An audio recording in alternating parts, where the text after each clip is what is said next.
All right. We are recording. Here we Amazing. are, the inaugural first episode of the Fatty Fatty Daddies. Daddies. Yeah. We're two fat fathers. We have kids and we're fat. Well, you used to be fat. You're not so much fat anymore. I'm fattish. Fat. Yeah. I am not as fat as I once was. But, Right. we're still there's definitely an abundance of it still on the body. Yeah, I might be the We could be the before and after photo. Yeah. They're like, oh geez. Oh my gosh, is he talking to himself in the past? Yeah. So who are yeah. you? That's the thing, is people may or may not know who I am. Most likely they don't know who I am, but they might. But Yes. who are you? Who am I? Well, I'm your older brother. Older or oldest? I'm the oldest brother. That's I'm right. the oldest brother, and I'm your older brother. My name is Josh Wilson. Nice. And yeah, we are on here we are on here to keep each other accountable. That's right. Yeah, and there's multiple reasons why we're doing this. I would say the main reason, as you can probably tell from the name, we are fathers. We're dads, and well, I have a 17-year-old daughter and an 11-year-old daughter, and you know, over the last couple of years, the weight has definitely come on, and you know, I have photos when my youngest was she was probably maybe a year and a half to 2. She was really small, and I was holding her, and I was in decent shape. I wasn't in great shape, but I was in decent shape. And I looked at a photo. I looked at a photo of us from a family function, and I was like, oh no. When you look at yourself and you're noticeably bigger than everyone else in the photo, Mm-hmm. it's not good. I think it was funny. It was a picture that we took at Kaylee's, and I remember afterwards saying to Kaylee, I was like, "Oh, good God, I'm a monster." And she was like, "No, you look fine. You know, no And big deal." And for those who don't know, Kaylee is our one and only sister. We have 2 other brothers, but we just have one poor sister. That yeah, poor woman. 4 stupid brothers. yeah. And you know, she tried to make me feel better about the picture, but there was no making me feel better. I looked horrible. And so yeah, so that was last it would have been last spring. Mm.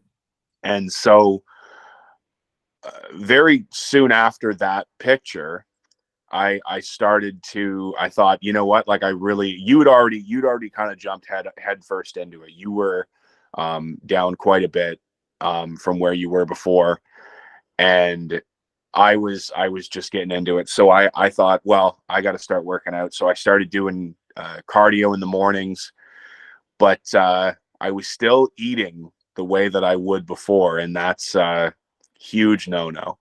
Huge It's such a no. wake-up call when you actually track your calories, because I remember I started using, I was like, I'm fine. I'm doing everything right. And my weight just, back in like the spring or whatever, it wasn't changing. And then Right. I started tracking my calories, and at the time was supposed to be eating like 2,200 calories. It's like 3,700 calories. Like what? I'm pretty sure if I punched in my numbers, like I'd be like punched in all the food I was eating. They're like, are you trying to measure how much you would eat in a week? Like, Yeah. it was terrible, right? And you really start to realize, like, I don't know, like when every meal in some way, shape, or form becomes some form of competition, Mm-hmm. you're like, I need to finish what's on my plate because, can't throw this out. Yeah. But in reality, I was eating like 3 portions, Yeah. and it wouldn't be that I had to throw it out. I just take it for lunch the next day, Mm-hmm. but had to get through it, had to eat it all. And so I wasn't seeing the results that I wanted to see. And so then I think it was in November. November and December weren't the best months. And then I had every, intention, over the Christmas break, after Christmas, I was going to get back into it. And then I got COVID, which knocked me down for about a week and a half there. But then I had this like lingering headache from COVID that just kind of didn't go away for a bit. But I remember and when I started back up, because it was, I would say like around January 20th or something, I started back up. And when I first started, I still had the headache, but it's just, you just push through it. Mm-hmm. And now I don't have a headache. Like I don't feel like I'm still being affected by COVID. But yeah, no, it's so what I'm doing now. So I get up every morning. I do half an hour on the elliptical. My youngest, Bella, she comes down and she uses the rebounder. So she does half an hour and I do half an hour. It's a good way to start the day for both of us. And then I go upstairs. I have a 10-minute ice bath. And that wakes you up. And then after that, I get to have coffee. And then I have coffee with cream. And I'm usually a two cream to my coffee type of guy. And I'll have 1 or 2 cups of coffee. And then after that, I don't have anything until lunch. And then I'll have whatever I bring for lunch. But the one thing that I have to have every day is I have to have my green smoothie, which has fruit and spinach and raw honey in it. And I also have to make sure that I'm getting protein with every meal, pretty much. Mm-hmm. That's what I do. But and I'm also now I'm lifting weights between 2 and 3 times a week, and I'm doing body weight exercises as well as dumbbells. So Nice. that's what I'm doing right now. What about yourself? What are you doing? So, like I said yesterday when we were on the phone, I've been a bit of a bum for the last couple of weeks. Like I've been doing my sandbag. I do that Right. maybe 3 days a week. And that's definitely like a very intense workout. I kind of do circuits for maybe 20 minutes a workout. Right. And I'm pretty much every day getting anywhere from 2 to 2.5 hours of walking in. So I'll, throw on a podcast or an audiobook or whatever and just get out and go for a stroll. So I think going forward, I need to be a little more regimented in my schedule. Like I have a whiteboard just up there that I have written every single day what I will be eating, the workouts I'll be doing, and my workouts. I'm gonna get back into my resistance bands. Do that 3 days a week. I'll be training jujitsu, and also because I broke my rebounder, so I can't. I mean, the way I see it is I used it. I bought it. It was like $130, right? And I used that for.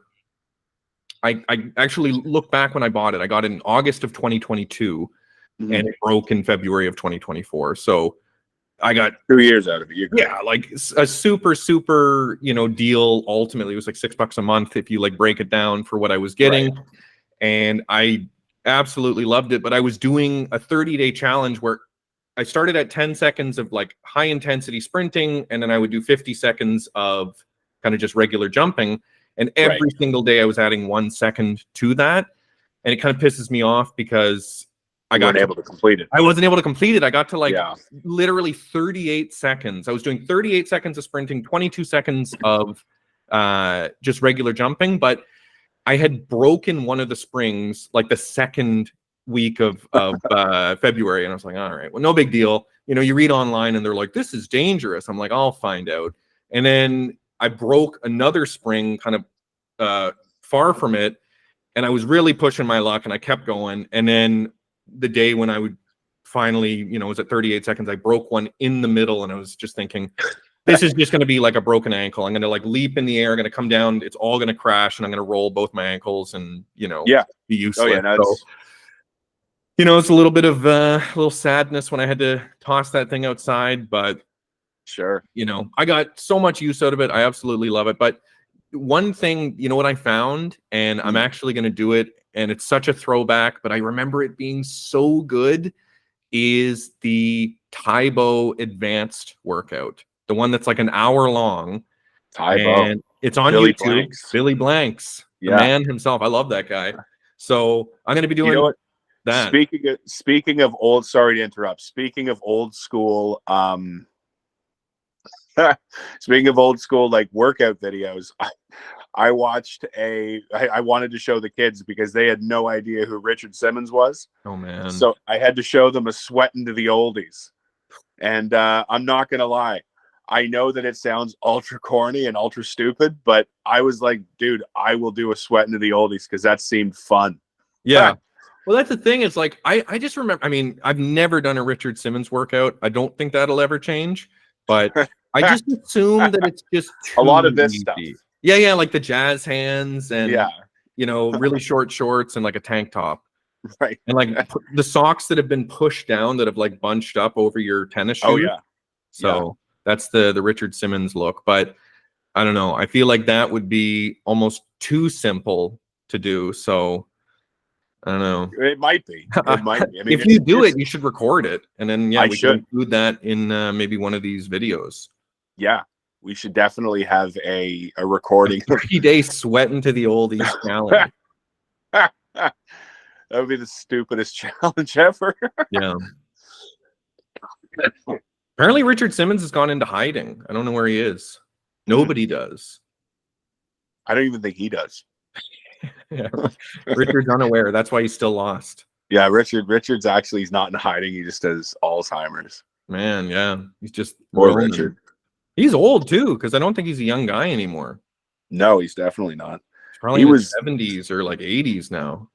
He was an older guy when he was doing sweating to the oldies. Yeah. You know, yeah, he's definitely. I saw a video of him. They did a drive by his house in like one of those Hollywood tours. Yeah. And he came out. He saw them in the window, and he looked out. He ran out. He's like taking pictures with everyone. Oh man, I think he's incredible. Like, oh yeah. I showed you the clip, but Richard Simmons on Whose Line Is It Anyway? You know, you have like a handful of things that they never don't make you laugh. Right. He is perfect in that skit, or in that, like whatever it was, like the little routine they did. But oh my gosh, like every comment is just praising him and how like unexpectedly funny he was, and he stole the show. He was incredible in that, and it was just. Like every time I watch it, you know, the muscles right here that like they get fatigued from smiling and laughing. Yeah. That's what happens. Oh, jeez. Yeah, Richard Simmons was a funny dude. But yeah, you were saying about Billy Blanks. You're doing some Taibo. Well, I haven't started yet. So I think tomorrow I'm gonna do. I found it on YouTube because you know I don't even think you can buy it anymore. You can't find it anywhere. No. Like it's just not available. But it is on YouTube. So I think I'm going to start doing that. I feel like it's hard. I mean, I don't remember how hard it is. I remember I think we did it in like what 99 2000 back in the day. Yeah. And the basic one was almost too easy, and then that one was pretty intense. It was hard to finish it. So sure. Maybe my fitness is better. Maybe I'm more capable, but I will find out tomorrow, and I'm excited to see how it goes. So is this a 30-day thing for you? Are you doing 30 days? I could do, yeah. I feel like, and I'm the type of guy where, you know, same thing with the rebounder, because the rebounder, although it's, you know, it's like a full body workout, but it's not so overwhelming on the system. Like I wouldn't lift weights 7 days a week. That just wouldn't be a good idea.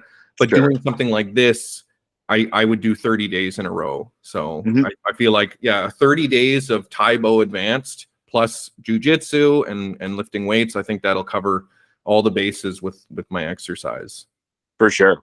I think we definitely need to have for future episodes some video footage of some of these 30-day challenges and what they look like. For sure. So what let me ask you, what like, I guess, where would you say you're at right now?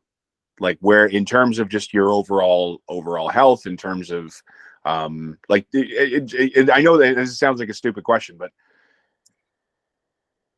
tell me how, like, what has changed in your life now that was, and obviously, like, above and beyond just, well, I was bigger, like, I mean, Yeah. what, like, when you were at your biggest to now, what's the biggest change in your life? Like, what would you say? And what are the most positive changes? What's a negative change, if there are any? I mean, I know in a weird way, the only negative thing, and this is just, it's so deeply ingrained in me, is I always feel better after a workout. Yeah. But I can't say there's many workouts I'm excited to do beforehand. Sure. There's some things where, I do enjoy jujitsu. I think it's so much fun. The rebounder, to me, I just loved it. I would throw on some music. I'd be like hopping around, working up a sweat, just having a blast. Mm-hmm. But for me, I think the hardest thing is I think deep down at my core, I'm just not fully thrilled at the beginning of any workout. Maybe some people are like dying to like get out and do their thing, but for me, I much prefer to do nothing. I'd rather be horizontal, watching YouTube or something. Sure. So I don't feel like that's like the biggest, I guess, negative is like, I'm like, negotiating with myself. Do I want to do this? Should I do this? Should I not do this? But I always feel better afterwards. So that's, a huge thing. But for me, it's like 1,000 kind of little things, Sure. I can't tell you at my heaviest how many pairs of pants and shorts that I either, like, my legs rubbing together just made huge holes in the crotch, Yeah. or literally just split them by moving too quickly. Yeah. I've I've split a few pairs of pants. Where, and it's just the worst, the most inopportune time. Like, I'm like at work, I'll bend over to pick something up, and then a big split in my ass. Yeah. And everyone just so happens to be looking while it happens. Right. Yeah. Yeah.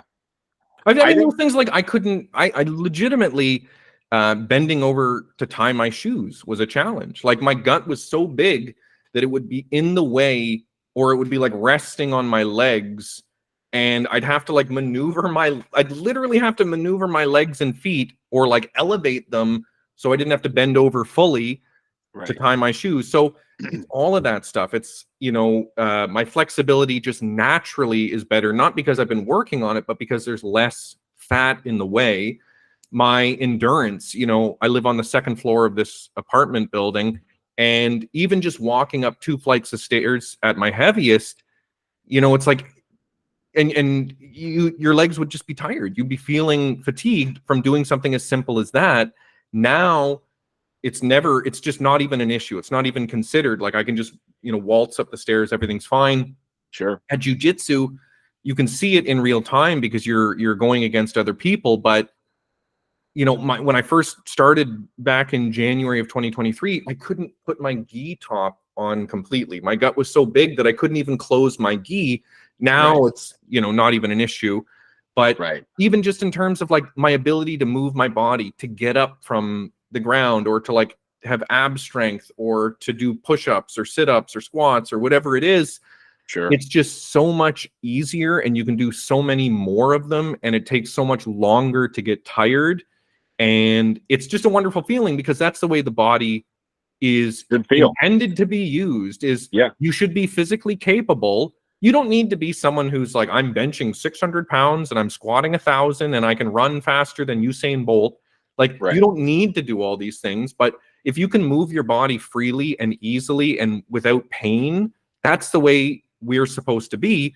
So I think that that's not an unrealistic baseline for most people, but a lot of people still have challenges, whether it's cardiovascular, whether it's strength, whether it's flexibility, whether it's any of those things. So when you kind of just feel it sounds almost redundant, but when you feel good in your body, when you feel like Mhm. your body functions at a level that is appropriate and you know, the way it should, then you kind of know that you're on to the right track and you're doing the right thing. So for me, going forward, I just want to keep improving that. I want to be able to have more endurance and more strength and run faster and jump higher and all of that stuff. But you know, I also feel like there's not really, I don't necessarily have an end goal. Like I don't feel like, okay, like I've reached, you know, this is the perfect spot for me. Like this is all I Right. need. Well, and that's the thing. That's kind of, because I've been a much bigger guy in Mhm. my I've What was your lost weight. heaviest? Uh Mine was 282 pounds. yeah, no, I think I bested you. Um And I'm 6 feet tall. yeah, so I'm 282 at 5'10. 6. Yeah. I'm 5'10, and I think I was the biggest that I was at was probably close to 300 pounds. Yeah. Like I don't know exactly. Like Dawn's my wife. Dawn looked, and she when someone tries to hide the look of like, oh no. Yeah. That was the look I got. I think it was probably like 295 probably. Yeah. um Now I When haven't, do you and think you here's were the thing. 295? How long is it? When was that? That was when that photo at Kaylee's was Release? Okay. taken. Yeah. I was enormous. And the thing is, like, it's not that I'm like so much smaller. But maybe I'm a lot smaller than I was. But I haven't been weighing myself because I'm trying to build muscle and lose weight. And I remember there was one time where I did this 1 month where I was working out, doing cardio, lifting weights, and I was eating healthy. And I remember in a month I lost, well, what I would have thought was only 13 pounds, Hmm. which before would have led me to maybe not, maybe like cut back on certain things, like not eat as much protein as I was, or as much, fruits and veggies and stuff. But I was kind of like, I was eating, I was eating well. Hmm. I wasn't, going as bad as I was like just a little while ago, but that was with complete no, no exercise, just like laying on the couch all the time. Hmm. Um, but it would have, if I looked at the scale alone, it would have said that I only lost 13 pounds. But in reality, and I had a buddy who was a personal trainer who did all my measurements. It showed that I had lost 19 pounds of fat, Hmm. and I put on 6.5 pounds of muscle. Hmm. And this was in 1 month. Yeah. And I remembered, and it's so stupid because I didn't stick with it. But at the time I was single. I didn't have any like serious motivation to continue to do that. Although I should have. Like now the motivation is to be, healthy and strong for the kids, Hmm. and to be able to set a good example for them, because I don't want them thinking that it's it's a good thing for, oh, dad's just laying on the couch again. Yeah. Oh, he's eating his post dinner meal now, and it, He's having dinner dessert before dessert. and then he has dessert. 4 meals at night. My Yeah. God. Yeah, and that's not including snacks. Yeah. But I'm like, all jokes aside, like it wasn't too far off from that. Like it Mhm. was kind of like I'd have like 2 plates of food, and then everyone would kind of go disperse, and like, like if, kids would be doing schoolwork or, whatever, and Dom would be upstairs. And then I'd be like, oh, I'm gonna sit in front of the TV. Well, I'm not just gonna sit here, I'm gonna eat some crap too. Mhm. So I'd eat garbage. And then I was like, but I'm working, like, and then when I was working out, I was like, but I'm working out. Why is this not, and I'm like, but yeah, but you're eating way too much. Of course you're Yeah. not dropping tons of weight. So since I started back up, and I just finished my first 30-day challenge of cardio, um, cardio every day, and then also having an ice bath every day too. Um, I've been really like dialing in how much I've actually been eating. So I've been I've been a lot better about um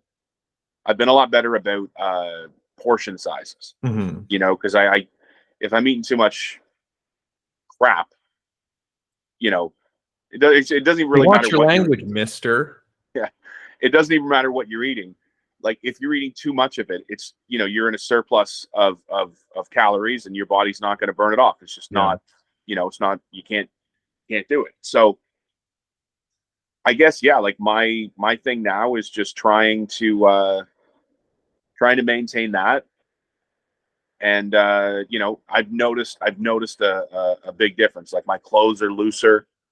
My face, when I look in the mirror, my face looks thinner. Mhm. Um, it's not as round. It's still pretty round, but it's not as round as it once was. Right. And I've noticed just, I feel I feel lighter. Like when I do things, like I don't feel as like weighed down. Like it was tying my shoes was a task. Mhm. Whereas now I don't have any, like I can bend right down, I can tie my shoes up, it's no problem at all. Which it sounds so stupid because that's literally the most basic thing that we can do as people is Mhm. tie your bloody shoes. Yeah. And I was like, I'm having a bit of a rough go with this one.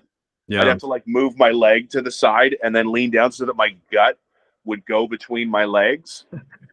Yeah. It's terrible. I've been Terrible. there. Huh? I've been there. Yeah. And I didn't want. I don't want to do that anymore.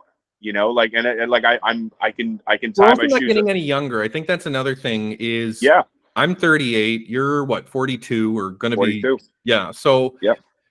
you know, it's this idea that, I think it's sort of a natural sort of inclination. We've got all the time in the world. Like, old people die, not, guys in their 30s and 40s, but I know people that have died in their 30s and in their 40s, and Me too. people are having genuine health problems that are preventable and avoidable, and essentially everything that we would be dealing with is preventable and avoidable. And Right. it doesn't take a complete overhaul of your life to kind of get things under control. And again, like if you just kind of focus on all these kind of dum-dums online, these people that will tell you, you got to get up at 4:30 in the morning and you got to do 60 minutes of cardio, and then you got to do an hour and a half lifting weights, and then you got to do a calisthenics workout, then you got to do some hill sprints, then you got to do this. And it's like, nobody in the world is doing that. Nobody's Yeah. doing that. You know who's doing that? People getting paid millions and millions of dollars that are athletes. And so much of this information is garbage, pure garbage. Sure. And then it makes you feel bad about yourself because you go, I'm not getting up at 4:30 in the morning. I'm not spending an hour and a half in the gym. I'm not, literally weighing every single individual grain of rice that I'm eating. Mm-hmm. And that leads to people just saying, you know what, fuck this. I'm not going to do this anymore. I'm Yeah. not going to, follow this plan anymore. I've given up and I'm just going to go back to doing what I'm doing. It literally is, I think, imperative for people to have especially at the beginning, a very realistic approach. Like when I started in January of 2023, some of my workouts it literally was just going for a walk. I would go for like a 30-minute or 60-minute walk. I would be doing 15 minutes of like very, very basic yoga. Like I don't think I started lifting weights till like month 2 or 3. Like I don't remember exactly, but Sure. I wasn't doing super strenuous workouts. Even with my eating, like I didn't go, hey, it's January 1st, like here we go, we're gonna have like everything is in order. No, Right. everything's not gonna be in order. And in many ways, if you accept that it's just get started with something, find a single habit, doesn't matter what it is. Like if it's your sleep, if it's your water consumption, if it's your calories, if it's your protein, if it's your cardio, if it's your resistance, it could be anything. Like the idea of someone who goes, I only did, 20 body weight squats today. And you go, how many did you do yesterday? I didn't do any. So that's an improvement. If you did 20 Fantastic. every day at the end of the year, what would that be? Like, thousands and thousands of squats. And I can almost guarantee if you're, looking back on the previous year, you didn't do 100 throughout, the entire year. So if you're doing a small little thing like that, or you say, you know what, I'm not going to have sugar in my coffee, I'm just going to have cream, or Right. I'm going to go to bed at a reasonable time, or I'm going to drink twice as much water as I normally do, or I'm not going to have, I might have half of the portion, or it could be literally anything.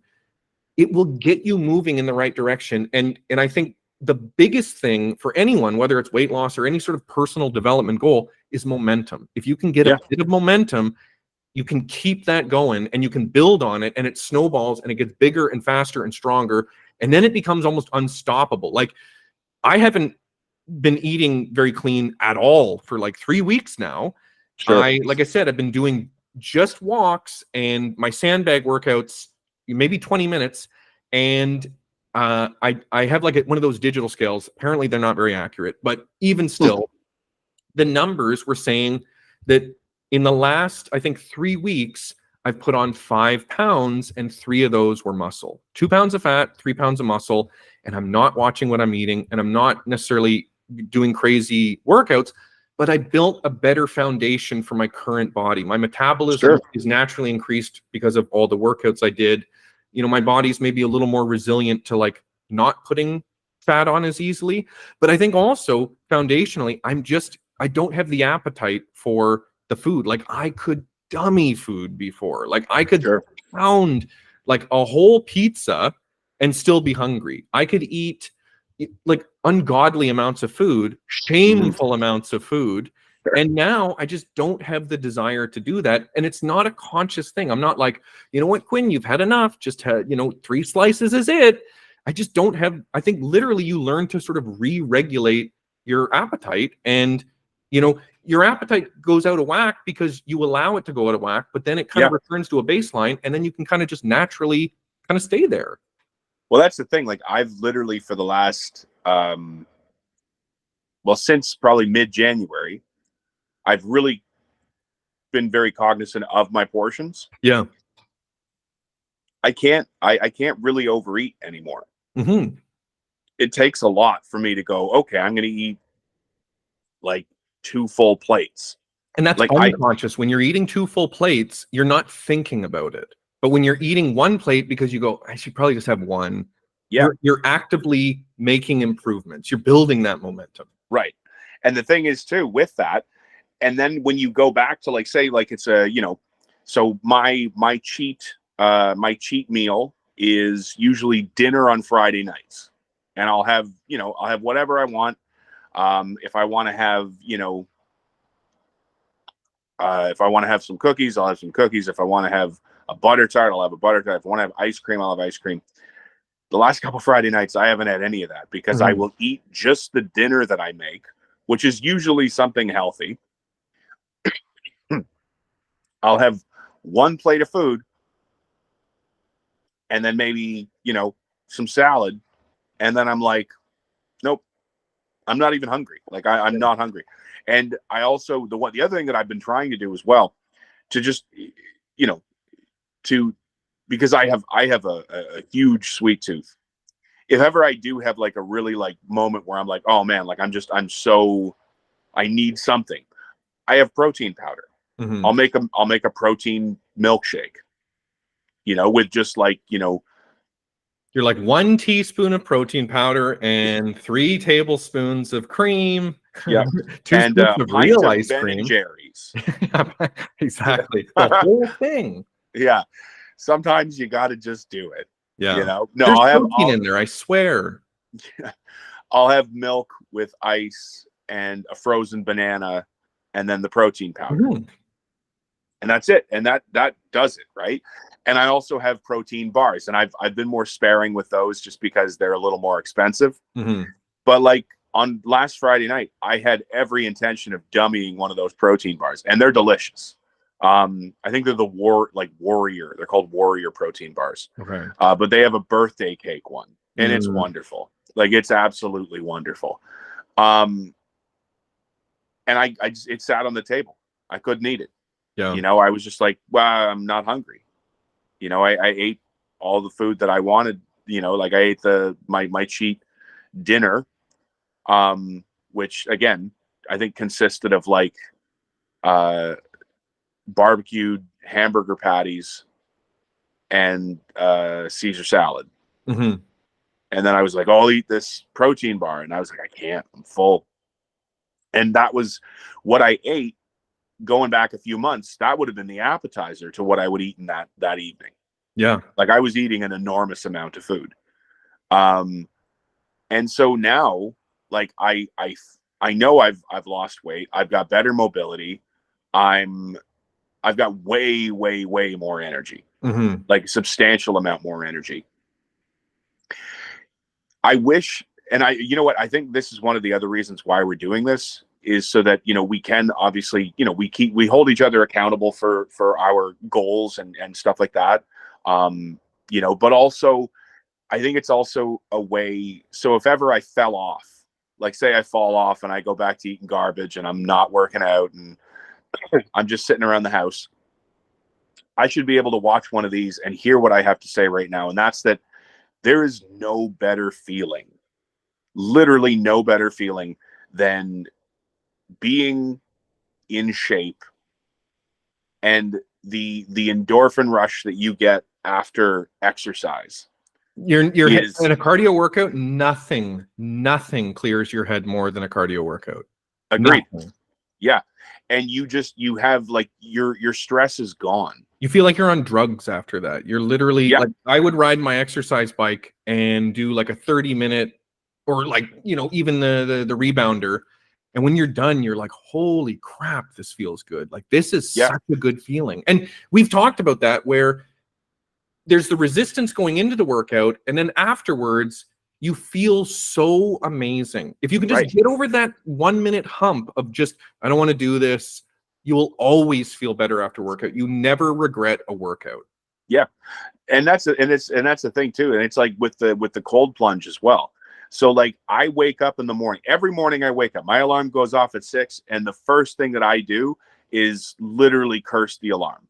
Mm-hmm. I don't want to get up. I don't want to do cardio. It's 6 a.m. But I do. Like a wizard's curse, or what sort of curse?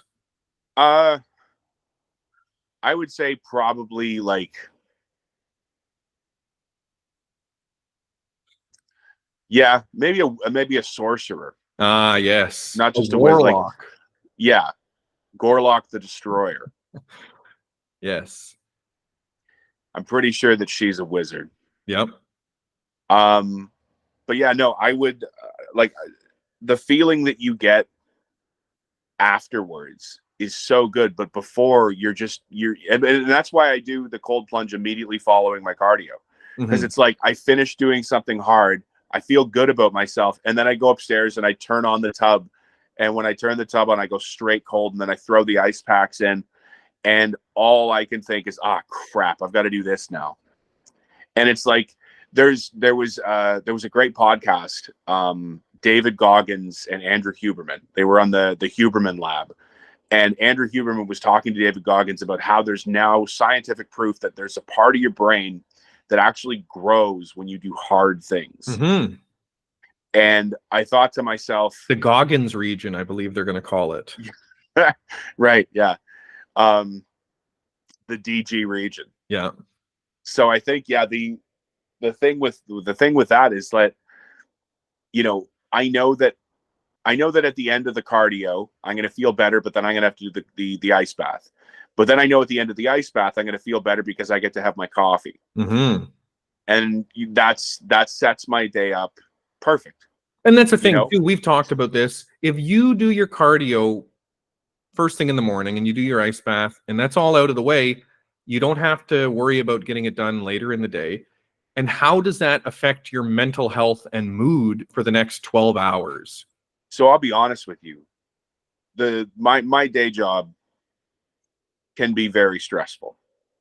And there are times where, especially like, dude, if I wasn't working out, my day job would stress me out almost every day. Like I'd be visibly stressed out. And then I started working out, and it's crazy because it's not like the job changed. The job's still the same. The workload's still the same, all of that stuff, but nothing was really getting under my skin. Mm-hmm.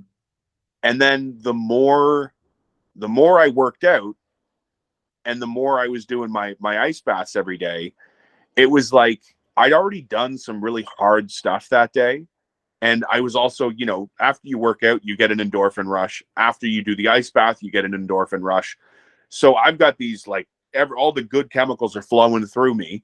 You know, serotonin, dopamine, and I'm feeling fantastic, feeling like top of the world. And the crazy thing about that is that when you don't do that, you think that sometimes you're like, okay, like if I don't work out today, it'll be fine. Like I'll just get some extra sleep. That'll be okay. Right. But then you don't work out. And then so you've already kind of set your day up almost like for failure. You know, you've set yourself up to, well, now if something bad happens, well, you don't have those good chemicals flowing through you. Yeah. You don't have, you know, excess dopamine. Like, you know, you haven't, you know, you're not up here.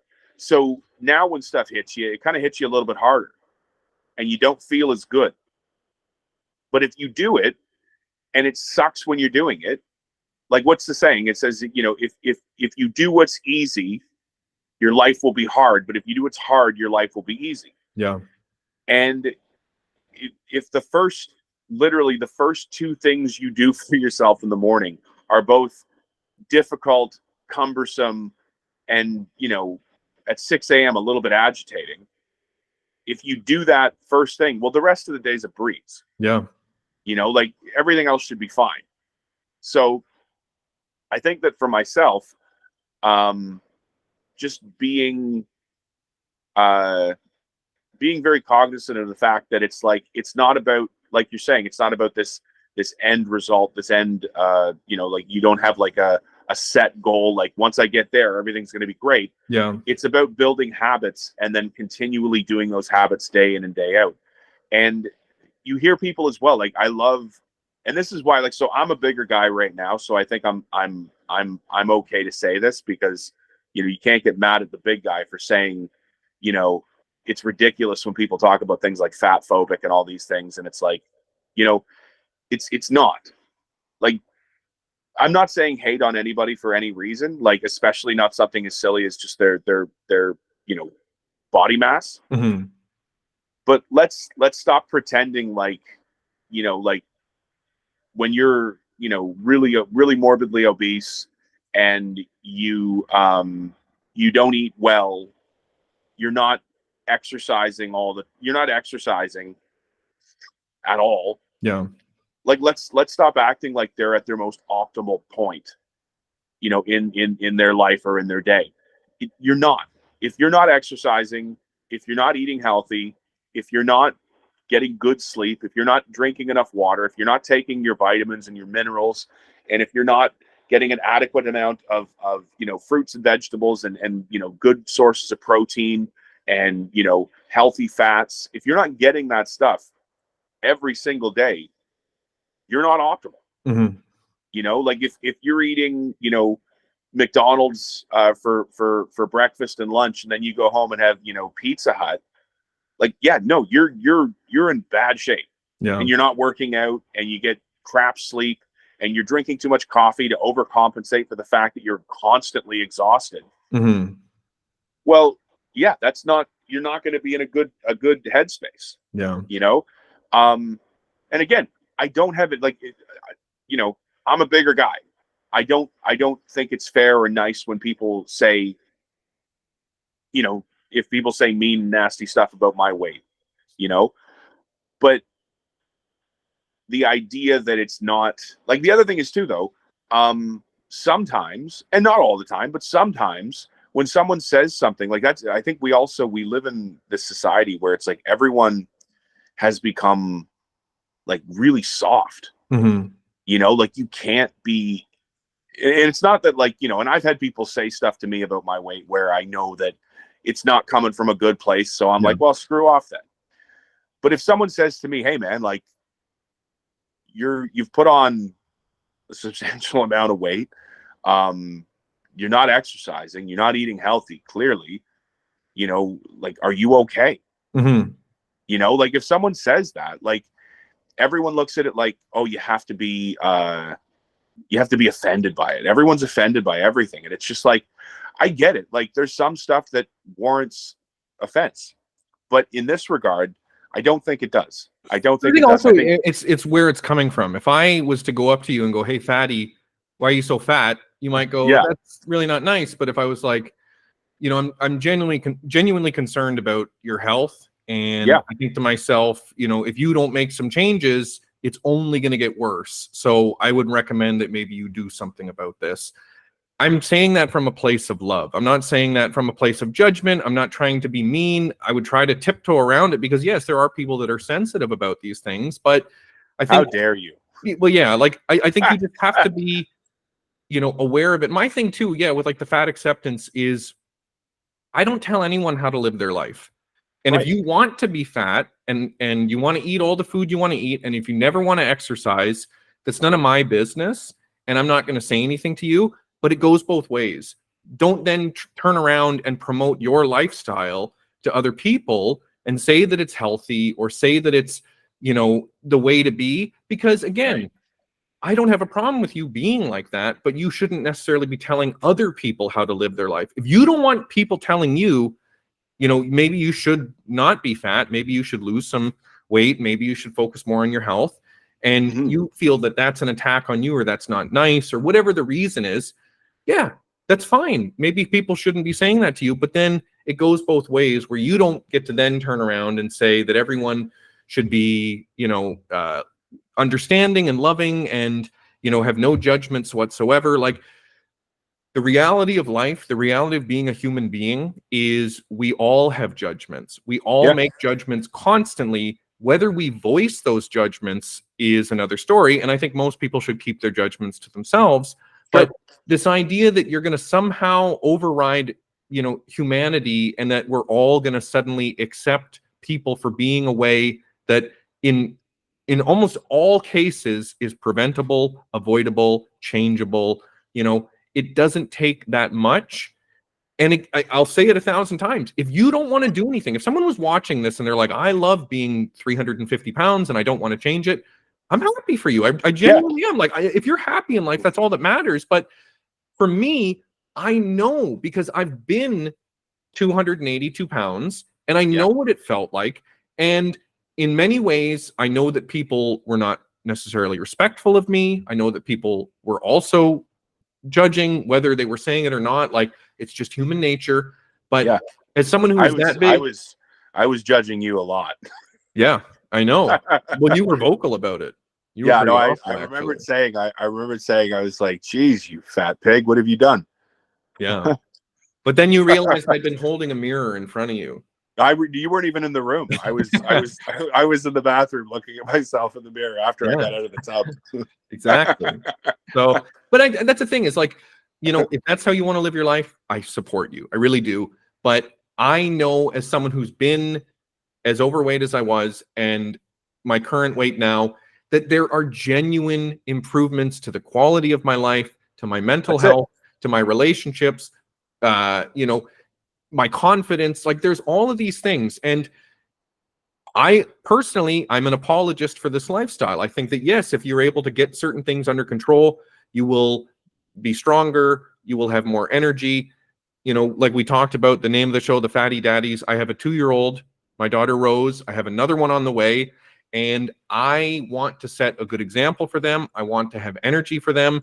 If I have a son, I want to be able to beat him up at any age of his life while I'm still alive. So Makes sense. that's the thing. That's what I'm training for. My potential son, if he ever wants to step to me, I'm taking him out.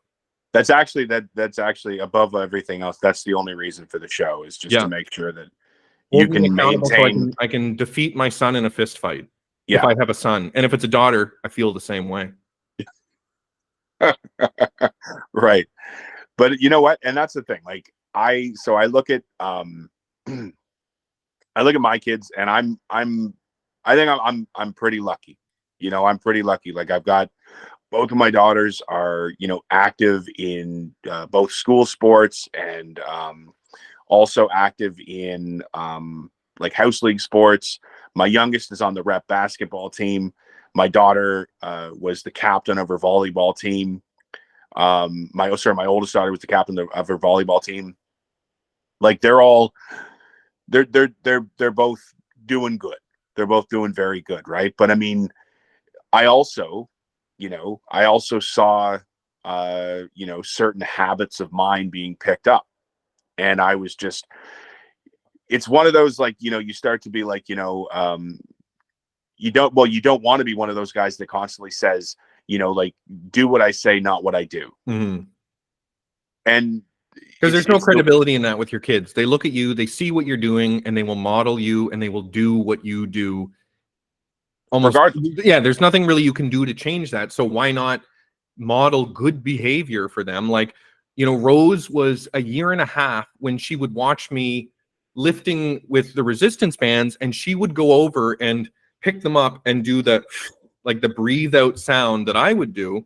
Right. She doesn't even know what she's doing, but she sees me doing it, so it's normal to her. If I normalize healthy habits, she will repeat those healthy habits. Like everything that we had growing up in our house, in a sense, was normal. Like now with Danielle, I'll say like, oh, well, in my house we did this, but in her house they did something different, because to each of us those were normal behaviors, and those are behaviors that we should be doing. But at least with Rose, she's seeing me doing active things, and she is now repeating those active things. Right. No, 100%, man. And that's the thing. Like, that's why, like, I've included Bella, my youngest, in like, I couldn't wake Paigey up if I tried at 6 a.m. She would just, she would just lay there. She wouldn't get up. But Bella's been getting up.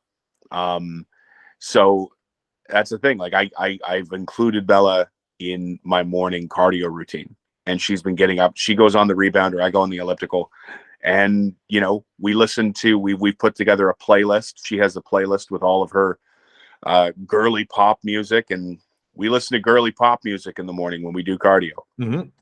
And it was great because there was a 5-day period between the last 30-day challenge and this new 30-day challenge, which we're 2 days into, where Bella took a break because she, I said, hey, take a break. You did fantastic.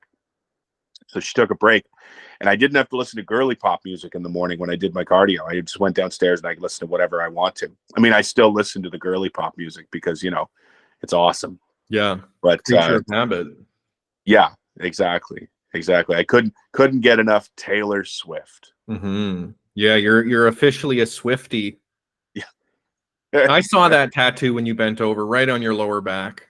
Yeah, well, you missed the other one because I'd have to pull my pants down for that one. Yeah, exactly. right on my ass. Nice.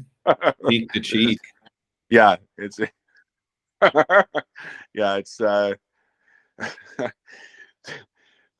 her face is like it's horizontal, and every time I pass wind, her mouth goes like that. Yeah, nice. So yeah, good times. But yeah, no. So I've been trying hard to include my kids in it. And the other good thing is too, after we do cardio, so I'll go upstairs, I'll have my ice bath, and then I come downstairs and I'm having coffee, and by that time Bella's she's gotten dressed and she's ready to go. So she'll come down and we'll meet in the kitchen, and we'll literally just talk about strategy for her basketball, and about how what she's doing is getting up in the morning, what she's doing is so good for her basketball, and how it's gonna keep her sharp, and how I've noticed a huge difference. And then it's like we just sit there. Like this morning we had a fantastic conversation about the Donovan Bailey race against Michael what was his name? Michael Johnson guy. Michael Johnson, yeah. And how Donovan Bailey whooped him in the 150-meter race. Yeah. And I was telling Bella that, because she was saying she's not very fast. Like she's gotten a lot quicker, but she's saying she's not fast. I'm like, well, listen, I said, Donovan Bailey was a guy that had no track and field experience when he first came to Canada. And then he came to Canada and he was a natural athlete, but then they started training him. They were doing like track and field drills to get him faster. And just these few drills that he was doing they increased his speed tenfold. Mm-hmm. He became literally at one point in time the fastest man on the planet. Yeah, Which 9.84. is amazing. Is amazing, right? So he Shout out to the was, Atlanta 1996 Olympics. yeah, yeah. And I remember they had the Canada won the 4x100 as well. Oh yeah. Yeah, that was amazing. That was amazing. But that was it though. Like I remember watching all of that. But like I was telling Bella, I'm like, there's things that we can do and things that we can work on and things that we can practice that will make you faster, Mm-hmm. that'll make you stronger, that'll make you more agile, all of these things. And I want both of my girls to know that no matter what they're going through in life, like you can always better your situation by working out. Mm-hmm. I remember when I was in college, and I remember people used to think that I was stupid for doing this. I would leave college during exams, like after school was over. I would go to the gym and I would have like a full-on workout. And then I would go home and study. And I remember there was people that were like, "Oh, that's so stupid. Like you're wasting so much time. Like that time should be spent studying." And this is before like a lot of the information came out about obviously like, the brain body connection and how like if you do cardio, if you do lift weights, like you're literally pumping fresh oxygenated blood to your brain functions better, all of this stuff.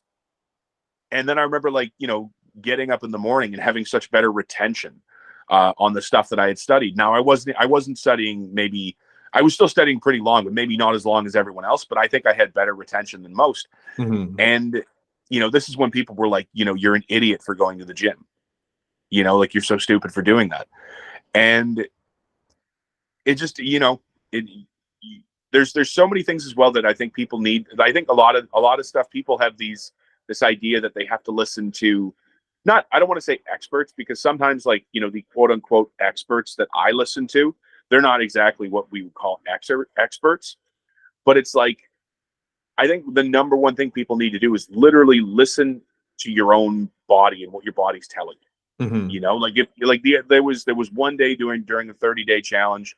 So I did 2 hours of cardio when I was only supposed to do half an hour. I did 2 hours. I went to a trampoline park with Bella, and then afterwards I did cardio at home.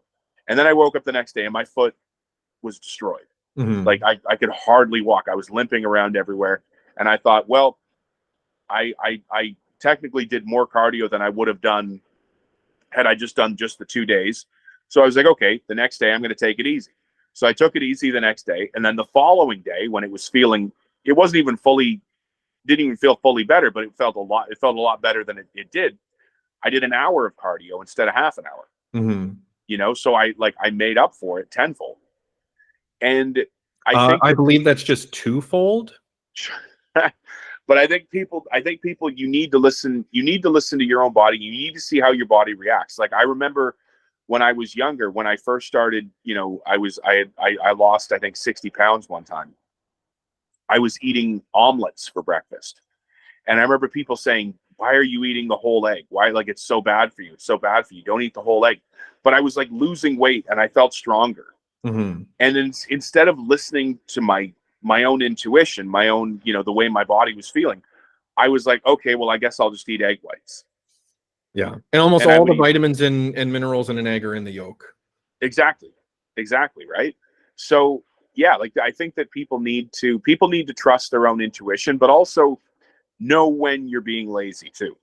Sure. Like if and you're know when to take a break, because I think that's another thing is people, they have a challenge where they either keep going when they shouldn't, like they work out too much, or they don't work out enough.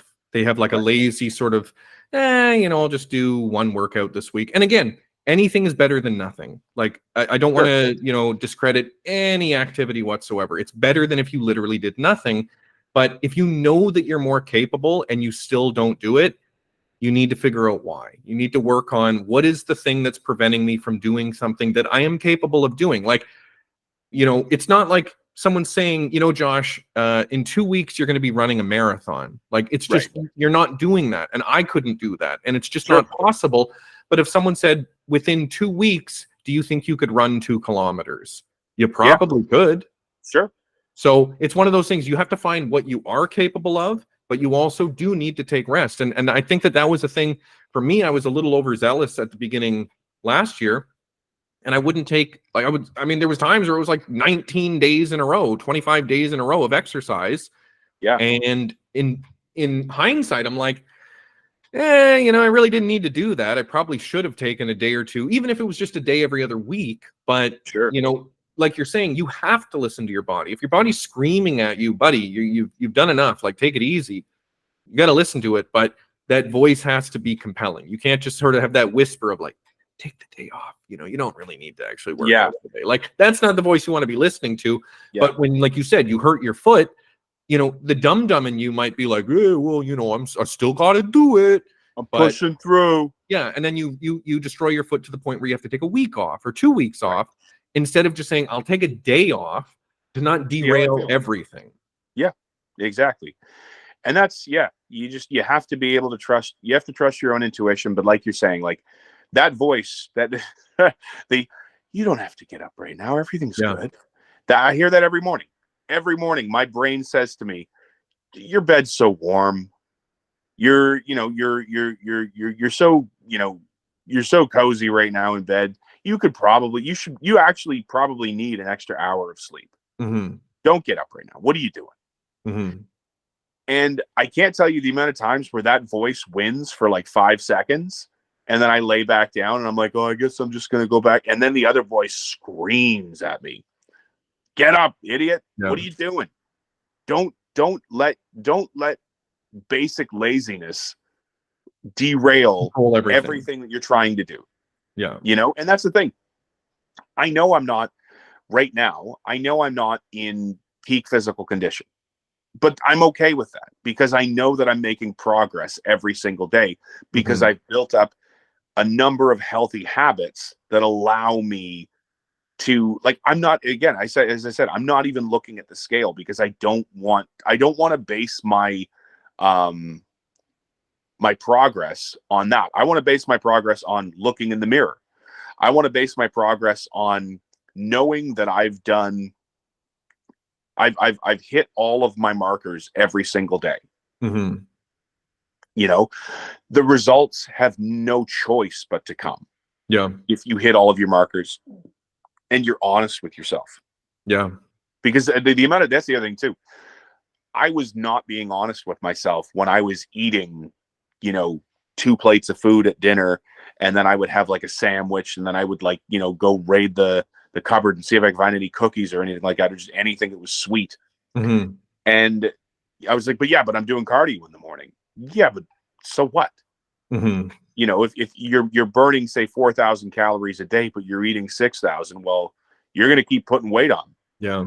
And I also think there's definitely something to be said for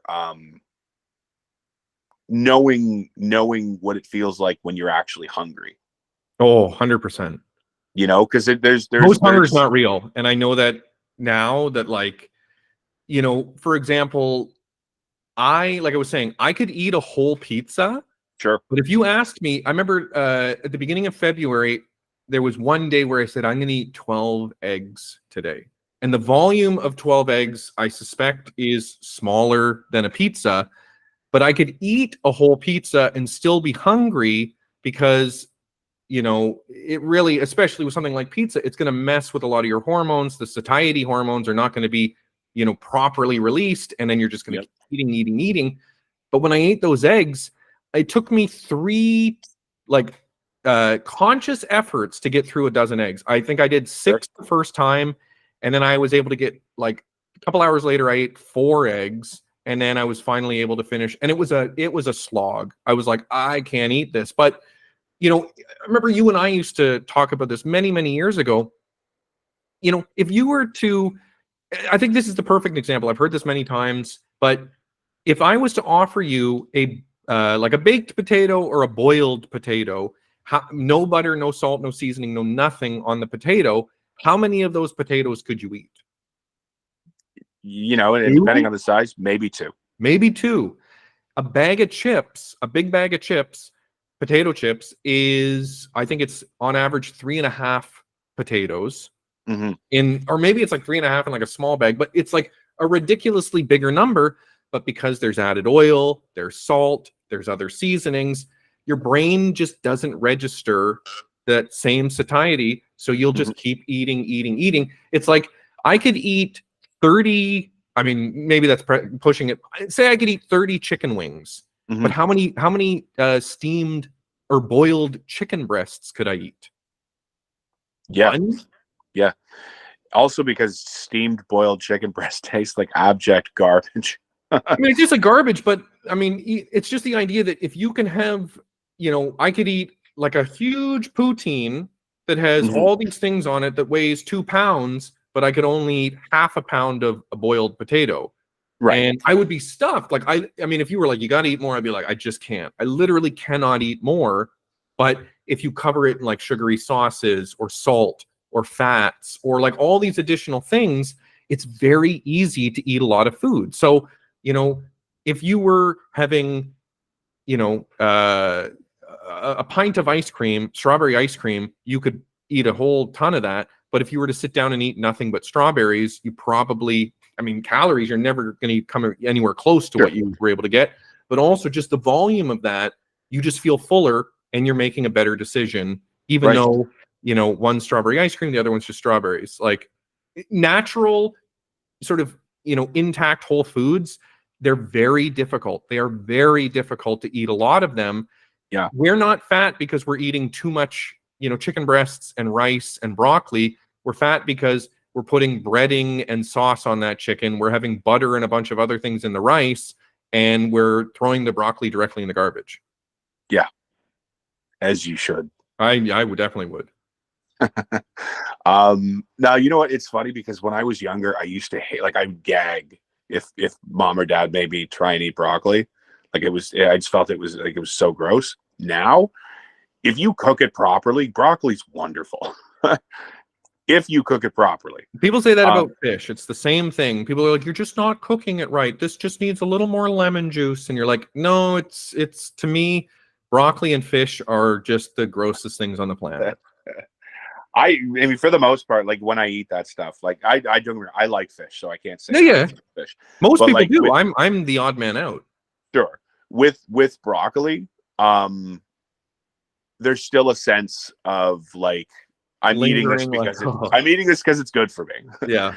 Like I'm not eating this because I'm like, man, I really like broccoli. Oh man, it smells like turds. It's just like the texture and the flavor. It's awful. Like my Rose loves it, Danielle loves it, and I love that they love it. They both love fish as well. These are wonderful things because I know that these are good and healthy. Sure. But for me, I honestly, in like Fear Factor, when they would be like, you got to eat like a sheep's testicle, and people would be like, I can do it. If they're like, Quinn, you got to eat like a thing of broccoli, I'd be like, all right, I'll see you guys later. Yeah. Shit. Yeah, it's not happening. Well, I guess that takes me off the show. Yeah. See you later, Joe Rogan. Oh, I sometimes think about the old episodes of Fear Factor, and I think about some of the stuff that they ate. There was like I remember there was one time where someone, it was either I think it was a bull testicle or something like that. Yeah. But I remember them taking a bite and it like popped. And I was just like, it's so gross. Yeah. I remember watching an episode of Survivor Man where he was in the Australian outback, and it sounds so weird because the way that he described it, you were like, I kind of want to try that now. But when he first did, I was like, that's disgusting. He chopped a really big slug out of a tree. No, that's Buddy from the British guy. That wasn't Les Stroud.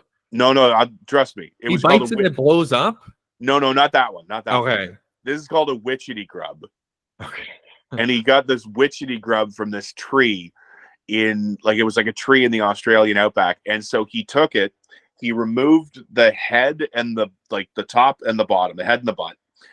And then he put it on coals, and he said it literally, like you see it like just kind of like open up and then go straight. And then he picks it up and he's like, it's supposed to, like, he's like, I don't know what this is going to taste good or what. And so he takes a bite, takes one bite, and then he goes, oh, he goes, that's so good. He's like, it tastes like, he said the inside tasted like peanut butter. Oh man. And I was like, yeah, dude, I got to try some witchetty grubs now. Yeah. But then you realize afterwards that's probably never going to happen. Yeah, like Unless I remember when Outback. I was in Korea, they had what's called bondegi, and it's like silkworms in this like soy sauce in a can, and nobody eats it who's like under 60, it seems. Like I never met all the Koreans that I worked with were like, no, no, no, we don't eat that stuff. It's like grandpa food. Like grandpas eat that sort of stuff. Yeah. But there was things that I was eating in Korea that I was like, oh my gosh, like I never thought I would eat this. And one of them was pig intestine soup. So it, you know, as like a traditional, typical Westerner, I remember going to that restaurant and I was with Zach, and then Zach is our other brother, one of our other brothers. Yes. And this guy ordered it for us. And I remember, you know, when you're a kid and you go to someone's house and they make food and you don't really like it, but it's very, you were always told it's very rude to not eat it. So you're like, I have to be polite. I'm in somebody else's house. I have to eat this. It was which by the way, before you finish that thought, kids don't care anymore. Oh my gosh, I know. The amount of kids that have come over, they're like, yeah, I'm not going to eat that.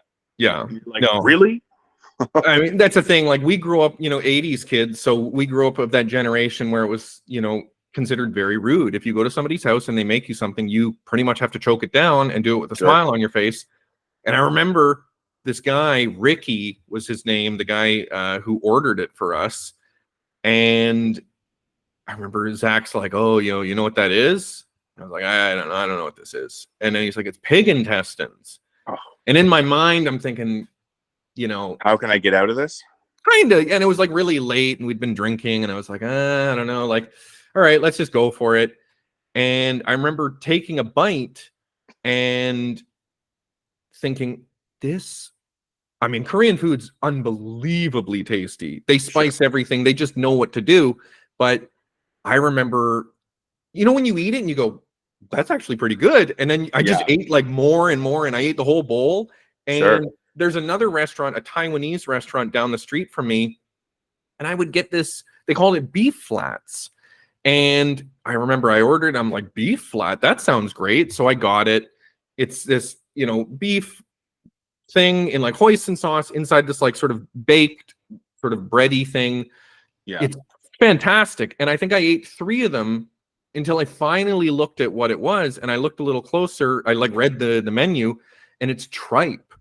And I remember thinking, I don't care. This is so tasty. I'm going to keep eating it. So I think that's, you know, a lot of this food, like this bug, this grub or whatever. Yeah, I'm sure that, you know, everyone's so like weird about eating certain things, but often when you try them, it's surprisingly good. There's a reason people eat those things. Like people aren't eating them and like choking them down in these countries. They're eating them and going, no, this is actually really tasty. And you try it and you go, you're right. This is very tasty. Yeah. No, especially someone who knows how to cook it. Like someone could mess up a traditional, you know, chicken thighs or whatever. They could do it poorly, and then someone else is cooking cow stomach, and it tastes like 10 out of 10. So it really is about the skill of the person cooking. And you're going to a restaurant; they know what they're doing. It's so true. It's so true. And I think, but that's the other thing too. Like this is why, like, you know, for me, like I cook. I try and cook everything myself. Like I try hard not to go out for, you know, meals. From restaurants or from, you know, like prepackaged meals or anything like that. I try and cook everything from scratch because I want to know what's in there. And B, if I know everything that's in that meal, then I don't have to feel kind of weird about it. You know what I mean? Yeah. Like I don't have to be like, well, you know, like I ate at this Greek place, but I don't know what they put in the food. Yeah. It looked healthy. You know, that's yeah. I like know how to cook, man. Greeks know how to cook. They do. They do. I can't. And their style of cooking and what they eat, I think, is very conducive with like a good healthy diet. Yeah. You know, Like, Have you ever as walked long by as a you're not Greek eating. restaurant and it didn't smell amazing? Oh yeah, no, you've never walked. Every Yeah. time. Every time. As long as you're not just eating like saganaki and like what's the pastry that's in like honey. Oh, the Lucamatis. Yeah, Oh, but those are incredible. they're amazing, Yeah, but like it's like, yeah, don't avoid those things. Avoid yeah, like the honey donut and you'll be fine. Eat the yeah, meat and the veggies and the rice or the potato or whatever. right. But yeah, no, and that's it. So I think, that's it's a I think we good can place. both agree the worst cuisine, just because it's so limited on earth, is Canadian food. Like, what is Canadian food that we just steal everybody else's food? Oh yeah, We yeah, don't, we have like 8 things that are like uniquely Canadian and they're not really that unique. And we just eat no, everybody else's stuff and everybody else knows how to cook. yeah. Like, realistically, Canadian food should be things like moose and deer and duck and And stuff like bear, that, and bear. Yeah, exactly. And you seal. ask how many Canadians, like, how many Canadians do you know that have eaten moose and bear and duck and deer? I've eaten Very deer few. and moose. Huh? I've eaten deer. I've eaten moose. I've had the opportunity to eat bear and I don't want to. I haven't eaten And bear. I I have haven't eaten not bear. I eaten would. like seal. I wouldn't eat whales. I'm not Yeah, down no. to eat whales. I'm good. Leave those guys alone. Yeah, I've eaten moose. Moose was wonderful. Yeah, it just tastes like Um, beef. yeah, I've eaten deer. I've eaten venison. That was good.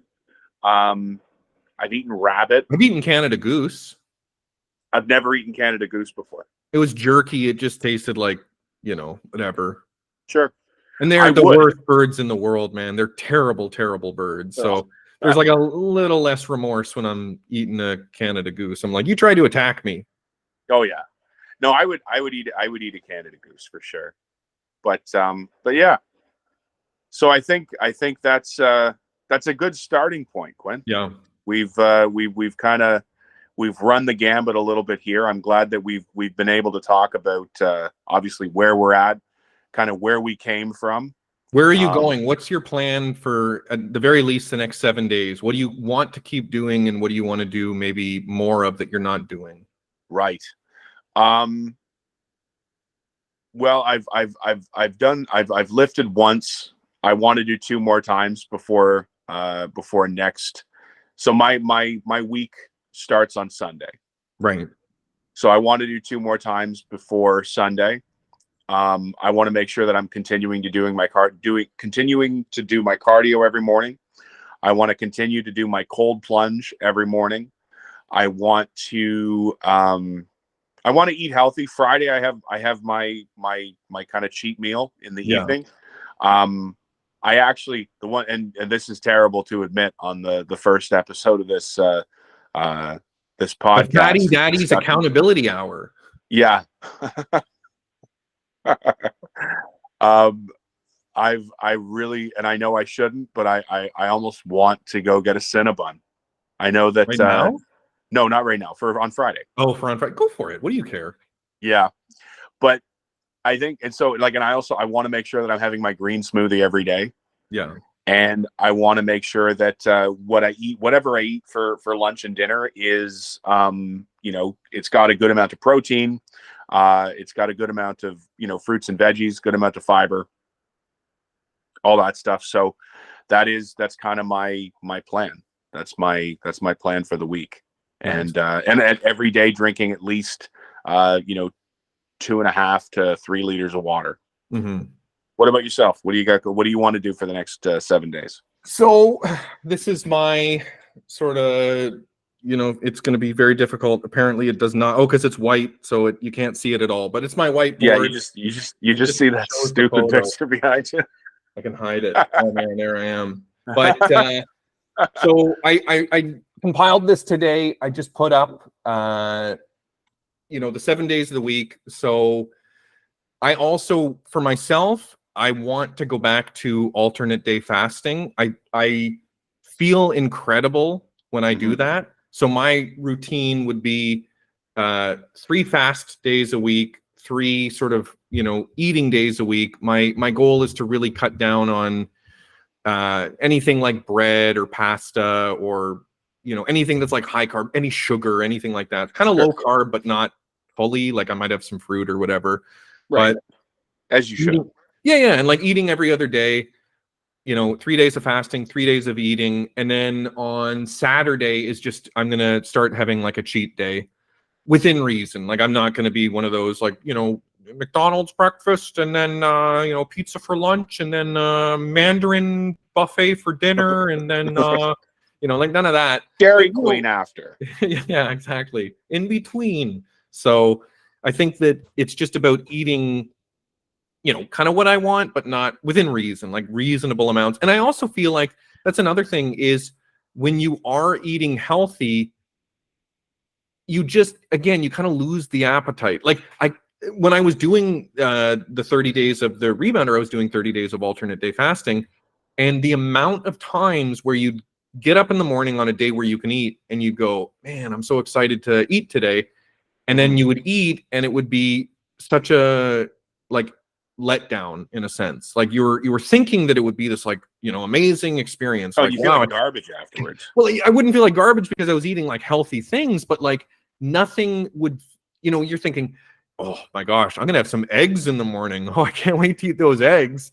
And then you get up and you're like, you're 3 or 4 eggs in and you go, all right, that's good. I'm good now. Like you just don't have this huge desire to eat. So I think by properly eating 6 days of the week on the cheat day, you don't go crazy and it's within reason. But yeah, just doing my resistance bands, my body elastics 3 days a week, doing my Taibo, I'm going full Billy Blanks, and then jujitsu training, and that's kind of it. Like, and like you were saying, if you just stack small habits, my thing is find 3 to 5 healthy habits. And like, you have the categories, like you're saying, sleep, hydration, calories, protein, exercise, cardio, whatever, all that sort of stuff. Pick 3 or 4 of those and do those and magic happens. Like just do them. That's all it is. It's like, if you consistently do the right things and then have a couple days where you can do whatever you want, just naturally you will be improving. Like when you were saying like, oh, I'll have a Cinnabon, the average person, if they're eating 3 meals a day, 21 meals a week, that's less than 5% of your calories are coming from like that cheat meal. Sure. You know what I mean? Like that means that 95% of the time you're on point and doing what you should be doing. 5% of the time you're having a Cinnabon and doing whatever you want. So like, don't be, not that you are, but like anyone who's listening to this, like I think a huge issue people have is they have this sort of all or nothing thinking. I had a Cinnabon, I better just start eating whatever I want. I better have, I'll have Cinnabons every day and all my meals will be Cinnabons. So don't do that. But yeah, like, everything in moderation, have whatever you want. Like, just don't beat yourself up over it. And then it won't be an issue long term. Like in 6 months, are you going to go, man, that Cinnabon sure derailed me. I haven't worked out for 6 months. I haven't eaten anything healthy for 6 months. Like it doesn't happen. Yeah, all I've eaten for 6 months is Cinnabons. Start working there. Yeah. Yeah, I really think this is a good opportunity. Yeah. Are you guys taking resumes right now? I mean, you see me all the time. I've pretty much not left. Yeah. So I think that's it. Yeah. Just back to like a more sort of consistent routine. And I think that, a goal written down is 50% accomplished. If you have something that I can look at and go, okay, today is, Wednesday, I can be eating, I should be doing jujitsu and then Taibo, or today is Sunday, I should be fasting and then doing my body elastics. Like when you kind of just have it there, you know what you need to do on the day and you'll just get it done. Right. No, exactly. I'm pretty sure. I'm pretty sure if I got a job at Cinnabon, though, I would be fired pretty quickly. I would be like, yeah, apparently if you eat 30 or 40 off the line, they don't like it. Yeah. He's been dipping his finger in the icing again. He does it every day. We've asked him to stop doing it at least 6 times a shift. Yeah, sir, you're out of here. It's how like they have the little mini packets of icing, like not packets but little cups. Yeah, I'm bringing in like Rubbermaid containers to fill them up. Yeah. Or sorry, not Rubbermaid, sorry, Ziploc containers. Oh The man, yeah. Rubbermaid would be insane even for someone that was eating way too much. Yeah, you just be eating nothing but sugar. Well, I guess yeah, that's kind of what's going on, and we'll be back next week. Sounds good. All Okay. right. See you, buddy. See ya. Bye.